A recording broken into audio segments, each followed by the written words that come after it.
Did we just teleport back to 1972?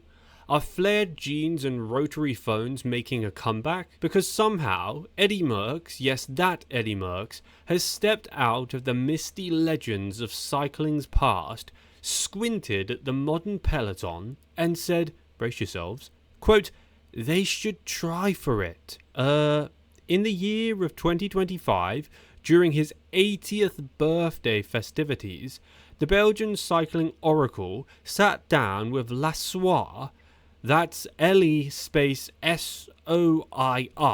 the fancy Belgian newspaper for adults who read broadsheets and drink chai at room temperature. And instead of just reminiscing about 1969, which most people expected, he decided to throw a Molotov cocktail into the world of modern cycling. Because, why not? Quote, they should try for it, he told Lassoir, casually referring to the hour world record like it's a casual Sunday spin to the bakery. Oh, just try to be the fastest human on a bike for 60 straight minutes. No biggie. And he didn't just say it in passing, he called out Remco Evenepoel and Tadej Pogačar by name, like an 80-year-old Belgian Gandalf, waving his staff and demanding these younglings do something completely, terrifyingly unhinged. Welcome to the video where we process, dissect, and absolutely overreact to Eddie Merckx's casually suggesting that Pogačar go full psycho and obliterate the hour record. You want quotes, you want confusion, you want Pogačar looking at his coach like, quote, you want me to do what now? You're in the right place. Let's break it down in 5 shocked sections. Number 1, the hour record, a totally casual, not painful at all test. Let's clarify something before we go deeper into the Merckx madness.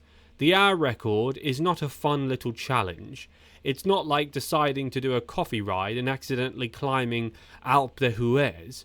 It's a 1 hour of uninterrupted, soul-searing agony on a track. No drafting, no resting, no coasting. It's just you, your threshold, and your inner demons. Currently, the record is held by Filippo Ganna, yes, the man whose thighs have their own postal codes, who set an absolutely bonkers 56.792 kilometers in 2022, riding for Team Ineos Grenadiers. And he didn't just edge the record, he took off a sledgehammer. To beat that, you don't need just watts, you need psychological denial, months of preparation, aerodynamic perfection, and the kind of suffering that makes you question whether you're even still alive halfway through it. Eddie Merckx knows this better than anyone.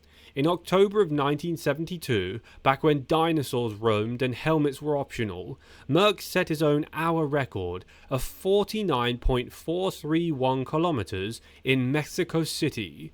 But this wasn't some roll up and smash it attempt. No. Quote time, quote, at the end of 1972, I felt tired. I wasn't in form, but after 3 weeks of specific preparation in Italy, I was recovered.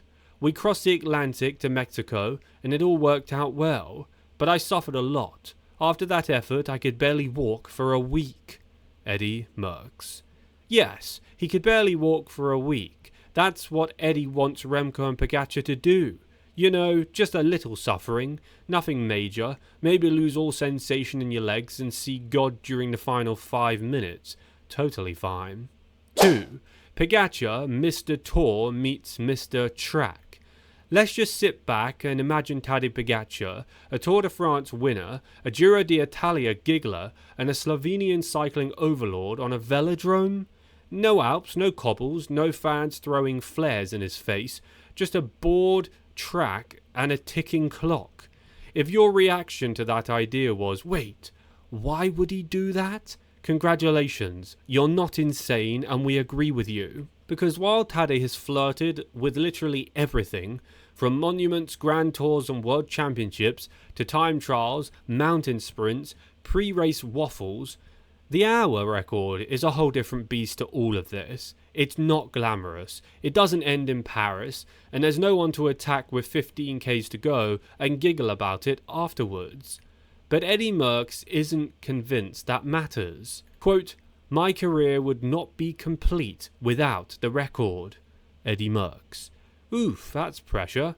Imagine being Tadej chilling in Monaco, sipping on a coffee after doing hill reps with Joanna Yuso, and then seeing that quote in the headlines of the same article that calls you out. Your entire career, not complete, you've won everything but a knitting contest, and now all of a sudden Eddie is saying your career's not complete.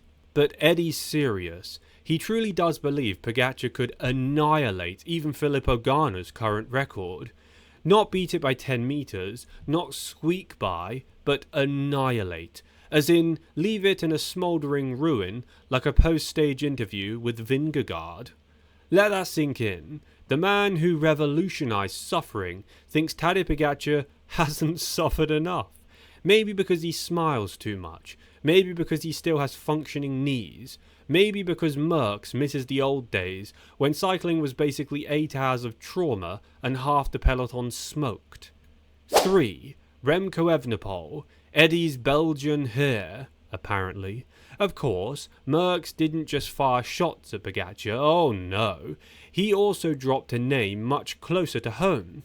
Remco Evenepoel, the name whose cycling arc is part thriller, part soap opera. Eddie's exact words, quote, they should try for it. As in Remco and Pogačar, both of them, presumably while still in their 20s, before their souls are too jaded and their VO2 max starts dropping like UAE team bike weight. It makes sense on paper.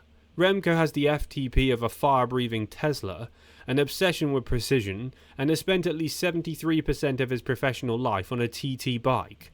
Plus he's Belgian, so there's hereditary obligation to chase Eddie's ghost. But here's where the sarcasm dial cranks up. Remco does an hour record? The guy who already micromanages altitude blocks like a Swiss watch and refuses to go anywhere near cobbles without filing an official complaint to the UCI.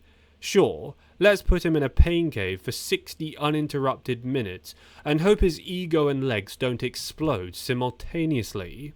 Can you imagine the quote of afterwards? Remco, I planned everything to perfection. My CDA was lower than Pogačar's IQ. 4.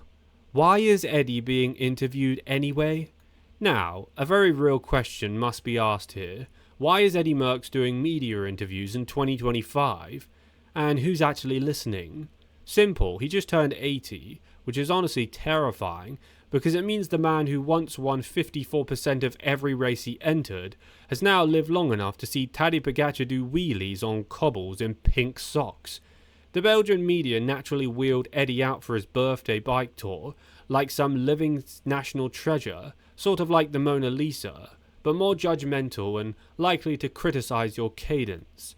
And when they gave him a microphone, he did what all 80-year-olds do, drop unsolicited advice. And, yeah, I want to hear what you guys have to say. Thanks for watching today's video. If you're new to the channel, remember to click subscribe as I upload all of the latest cycling news, cycling drama, and the latest cycling results. Also, click a like on today's video for good luck. Comment down below your opinions and let me know what you guys think. Will Tadej do it, or does he not really have anything to gain?